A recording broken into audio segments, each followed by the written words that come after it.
Few things are more satisfying than completing a scary video game. If you think about the common trend of popular indie horror games today, they all play out into a similar angle. Creepy animatronics are trying to kill me in Five Nights at Freddy's. Baldi's trying to kill me with a ruler.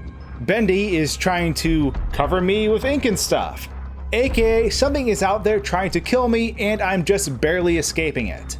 Now mind you, my most horrifying experiences when it comes to video games usually boil down to two things from the past. The dang redeads from Ocarina of Time, and the absolutely horrifying Regenerators in Resident Evil 4. In some ways, Regenerators were the leveled up versions of the shrieking terrors I encountered on the Nintendo 64. But being the super overthinker that I am, of course I always sought out to understand as much as possible about what terrified me. So when it came to Regenerators, I was completely petrified, but I had to know more. The fright was almost addicting. Why was it that I would retrace my steps back to the place that terrified me most? Anyways, I digress. Today I want to talk about the mystery behind the creation of the Regenerators. I believe there is one crucially overlooked detail in why they actually exist, and it's from something we encounter in the first part of the game. But to set the stage, first we need to recap some things. In Resident Evil 4, Regenerators are something you encounter at the end of the game on the island.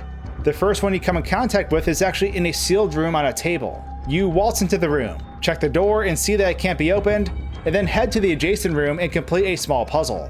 Once inside, you find a key card, some dude on a table who has seen better days, and a memo by Lewis. As soon as you pick up that key card though, you're doomed, because you just set that terrible monstrosity free. Actually, I just want to stop it for a second here to talk about something that can happen in this first terrifying encounter.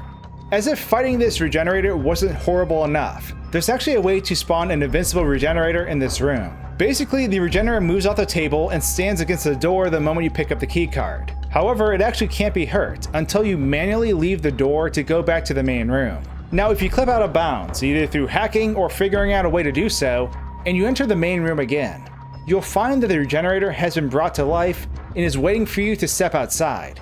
However, in this state, it is invulnerable. All bullets pass through it, and even a rocket launcher won't silence those blasted breathing noises. I haven't shared that discovery online before, so I thought I'd pop it in here. Anyways, back to the lore. Now, if we pop back into the keycard room, there are two very important takeaways. Obviously, first and foremost is the person pinned to the table with the parasite strung out above him. This unlucky fellow appears to have died during the creation process, alongside of the parasites right on top of him. However, it's unknown if this was actually an experiment mid-process for creating a Regenerator, or if it was a new experiment that failed altogether. One of Luis's memos nearby fills us in with some details though. The hideous creatures, such as the El Gigante and the Novistadores, are merely byproducts of the diabolical and inhumane experiments conducted on the specimens that were once human.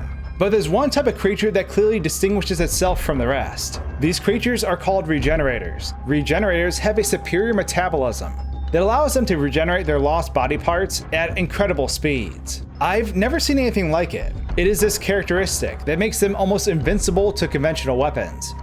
But like any living creature, there's a way to kill it. Apparently there are plagas that live in its body, somewhat like leeches. To stop its regeneration process, these leech-like plagas must be located and then destroyed. They can't be seen with the naked eye. They can only be located through thermal imaging. As far as I know, most of the Regenerators host a number of these leech-like plagas. To kill the Regenerators, each one of these leech-like plagas must be killed. The only other area we have for reference is the freezer area that has many Regenerator type creatures within. The first thing we see appears to be a similar experiment to the one we saw before, with a person essentially frozen in mid-state transformation. His hand is still moving though, which is kinda creepy. Beyond this, we have a whole array of Regenerators all lined up that vary slightly physically from each other. However, the last one in the stack is actually pretty neat, because it looks like the beginning stages of an El Gigante. Other than the gobs and gobs of bodies in here though, there isn't actually much more we can derive from here. And that's pretty much the end of the in-game lore explaining what they are. If we pull up associated materials that came out after the games, like the Resident Evil archives, we get a slightly insightful explanation, but not a full one. It states that they lack ears and a nose, and as his current form as a Regenerator, it is impossible to tell if the subject was once male or female. It closes out by saying that their internal organs, including their brains, seem to have coalesced into a uniform mass, so that no human intelligence remains within them. And with that, we have everything we're told about these strange creatures. But this is where the theory crafting really begins, because based on what we're told, the events that took place, and the abilities of the Regenerators in general, we can start to piece together the story you never knew. Sorry, I went full-blown treecicle there for a second. What's interesting about Regenerators is that their experiments were different than everyone else. Most of the creatures we've encountered during this game are often fueled by one parasite.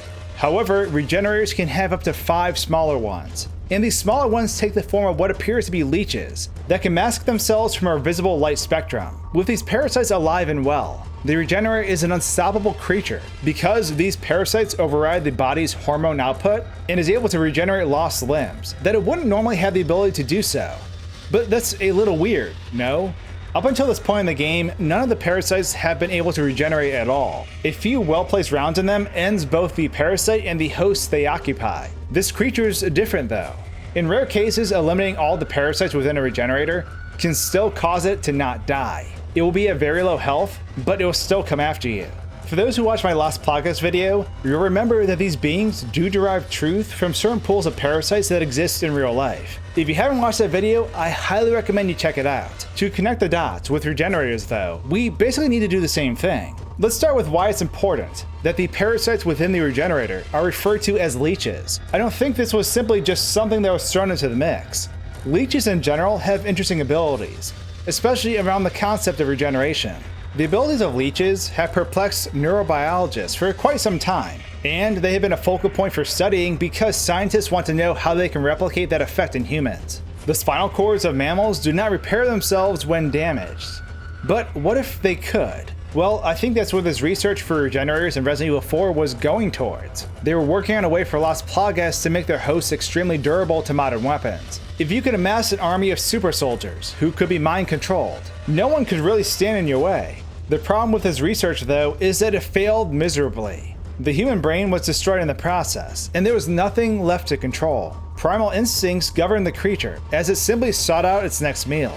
But even then, I think these leeches are only a part of what really happened.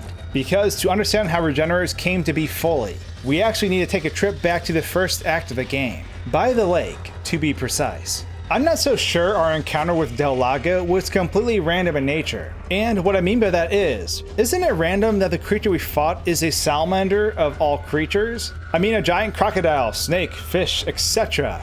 may have seemed more fitting for a fight. A salamander seems really weird and random.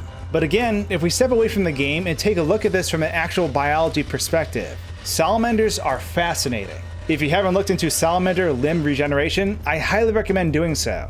These creatures can lose their tails or even full legs, and they can grow them back. If that process could be mirrored for humans, it would be groundbreaking. And that's exactly why Del Lago exists. We're told that Del Lago was an old experiment that was eventually left in the lake under Sadler's control. But these early experiments surely shaped the path to the modern ones. Del Lago was where the Regenerators all started, by introducing parasites into creatures that had amazing regenerative abilities. The team behind these experiments were able to replicate these reactions within humans. Although Del Lago was a failed experiment due to only being done once, the knowledge gained was incredible. I imagine this was engineered into the Regenerators, so that when they lost limbs, they would grow them right back just like a salamander would. Utilizing leech-like parasites was the next step. Because the salamanders could restore physical limbs, leeches would grant the power to help restore a damaged nervous system. That's where the Regenerators' true origins reside. And if you're wondering about the Iron Maidens, the spiked cousins of the Regenerators, that's where sea urchins come into play. Whoever created these monsters in the game definitely spent some time looking to the creatures of today for reference. Those spiky sea urchins are a hot topic when it comes to stem cell research, being able to regenerate your appendages and even internal organs. The Iron Maiden was simply one more creature, added into the cooking pot. But now that I dumped that on all of you, what do you think? Let me know your thoughts in the comments below. And with that, thanks for tuning in to this absolutely terrifying recap of one of my worst childhood nightmares. If you want some more theory goodness, I got you covered. Thanks for watching, guys and gals, and until my next video, cheers.